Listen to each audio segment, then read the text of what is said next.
விழுப்புரம் மாவட்டம் திண்டிவனம் அடுத்த நாகலாபுரம் பகுதியில் உள்ள தற்காலிக சாலையில் வெள்ள நீர் மூழ்கியுள்ளதால் 2 பகுதிகளுக்கு இடையே போக்குவரத்து துண்டிக்கப்பட்டுள்ளது.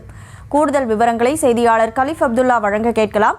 கலிஃப், வணக்கம். தற்போது அங்க வெள்ள நீர் செல்லக்கூடிய நிலையில எந்த பகுதிகளுக்கு போக்குவரத்து துண்டிக்கப்பட்டிருக்கு? முழு விவரம். பெஞ்சல் புயல் காரணமாக விழுப்புரம் மாவட்டத்தில் நேற்று காலை முதலே தற்போது வரை கனமழை கொட்டி தீர்த்து வருகிறது. இந்த நிலையில் விழுப்புரம் மாவட்டம் திண்டிவனத்தில் 37 சென்டிமீட்டர் மழை பதிவாகியுள்ளது. இந்த நிலையில் திண்டிவனம் அருகே நாகலாபுரம் இந்திரா நகர் அமைந்துள்ளது. இந்த பகுதியில் சுமார் ஆயிரக்கணக்கான பொதுமக்கள் வசித்து வருகின்றனர்.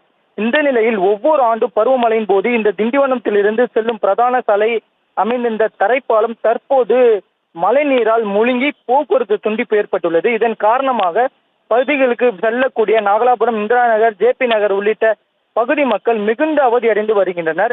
இந்த நிலையில் இந்த தரைப்பாலத்தை உயர்மட்டம் அமைப்பதற்காக கடந்த 2 வருடங்களுக்கு முன்பு நிதிக்கு ஒதுக்கப்பட்டு அதற்கான முதற்கட்ட பணிகள் மற்றும் தொடங்கி அதன் பிறகு பணிகள் ஒப்பந்தத்தால் கைவிடப்பட்டதால் தற்போது பெய்து வரும் தொடர் கனமழை மற்றும் பெஞ்சல் புயல் காரணமாக பாலத்தின் அருகே தற்காலிக அமைக்கப்பட்டிருந்த சாலையில் மழை நீர் ஆர்ப்பரித்து ஓடியது. இதனால் இந்த வருடமும் அந்த பகுதி மக்கள் மற்றும் அதனை சுற்றியுள்ள 2000க்கும் மேற்பட்ட பகுதியைச் சேர்ந்த பொதுமக்கள் கடும் அவதி அடைந்து வருகின்றனர்.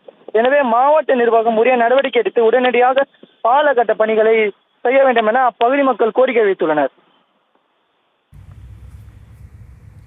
விவரங்களுக்கு நன்றி கலீஃப்.